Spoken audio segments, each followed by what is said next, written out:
it's going to be fun this year to have, coach designing game plans to get everybody on the field, to get everyone touches, to spread the ball around. And, for me, it makes my job way easier, to know that whether we're 11 purse, 12 purse, we can go 13, we can put a couple running backs out there. I mean, we got talent everywhere, and guys that, I've worked with in the past or that I trust a lot. And so my job's just going to be to spread the love and get the ball out and let those guys make their plays.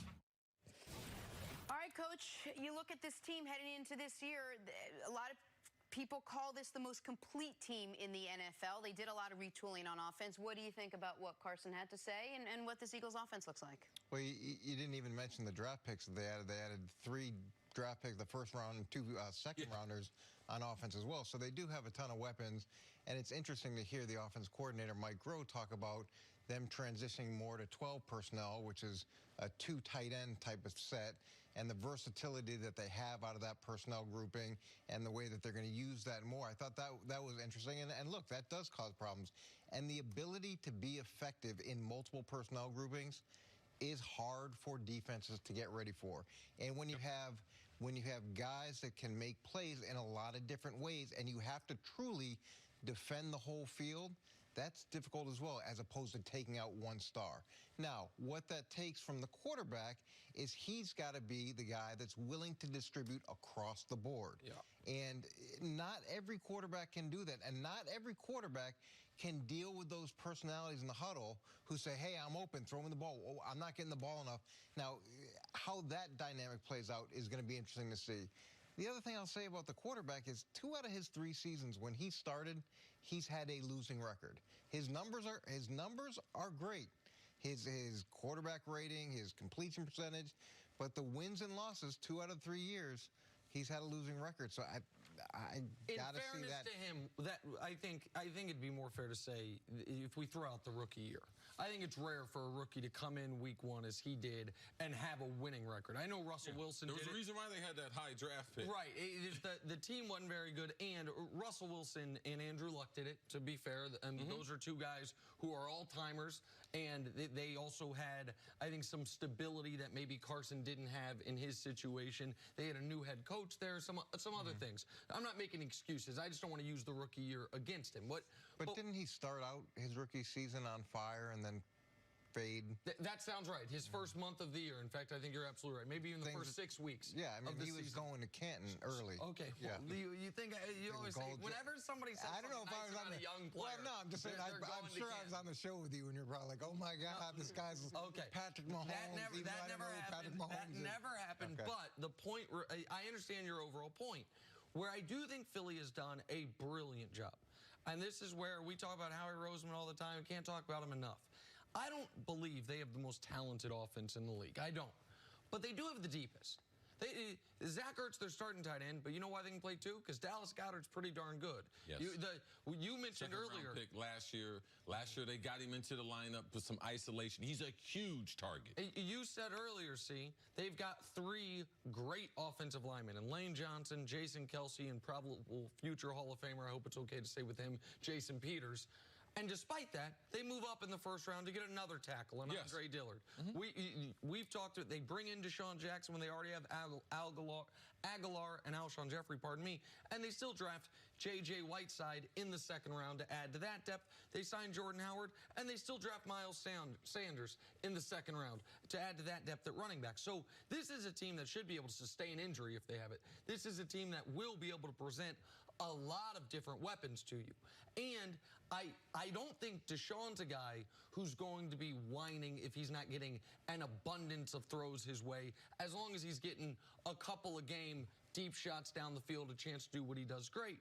But it is on Carson Wentz to do something he didn't do a great job last year, which is not have tunnel vision on his tight end and to be more egalitarian, if you will, with his distribution of passes, which is your concern and I think a legitimate one. That's the downside to having so many guys on your team who believe, hey, I can be a real impact player, is you only have so many. How many plays of offense you're going to have a game? 65, 70 plays. You're going to have so many opportunities to distribute the ball accordingly. That was really the only conflict you really had last year, was the fact that everyone thought Carson just went to Zach Ertz, and you wanted Nick to come in there. Nick Foles was really only throwing to Alshon Jeffrey. You had a little bit of of a division there. So now you're right. You have a lot of offensive weapons. You have far more for Carson Wentz to choose from.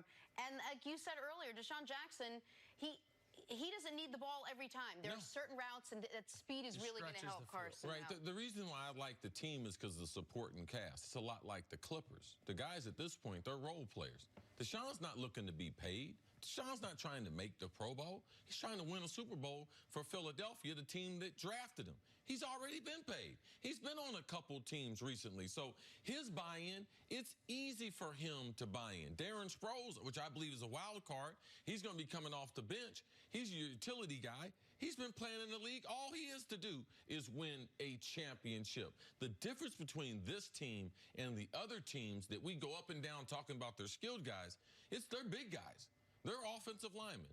They're the only team in the NFL that has 2 of their tackles ranked in the top 10 as far as offensive tackles. They're the only team in the NFL, PFF rankings, interior linemen. They're the only team that have 2 teams, Brandon Brooks, the right guard, he's a star, and Kelsey, the 2 in the top 10. So you can talk about all the skilled guys. Gore is on to something because in the NFL this year, one little thing we're going to start to see more is we're going to start to see more fullbacks starting to come back into play and more 12 personnel, watch more tight ends playing, and that's the reason why Dallas Goedert, he is a huge asset for them, being that second-round pick, getting him involved. They have all the personnel. I think that the Philadelphia Eagles are ready to try to make another run at a Super Bowl. I thought the interesting thing that you said was they should be able to sustain an injury or overcome an injury. Yeah, can they overcome it at quarterback like they have in the past? And that's where they've been great and they've been special. But that answer has left the building. And the question I still have, as good as that offensive line has been, he had almost as many sacks last year in 11 games as he did his first season. Yep. Has he learned to throw the ball away? Has he learned not to take those unnecessary chances? Has he grown and matured the way that Cam Newton's talking about growing and maturing? And if he hasn't, there's going to be somebody else playing quarterback pretty quickly in Philly. Carson Wentz, 2 season-ending injuries in 3 seasons of play. All right, Coach, stick around. Coming up, how ugly will Ezekiel Elliott's holdout get in Dallas? That's next on First Things First. I was never putting Carson in camp. Never. Cats will do anything for the irresistible taste of Temptations treats. What are you doing? Oh, here, check this out. Temptations. All it takes is a shake. You searched light beer. Calling Tom here. There's enough artificial in the world. Michelob Ultra. No artificial colors or flavors. Superior light beer. Hello? Who is this? Half price games Wednesday at Dave & Buster's. Now Hump Day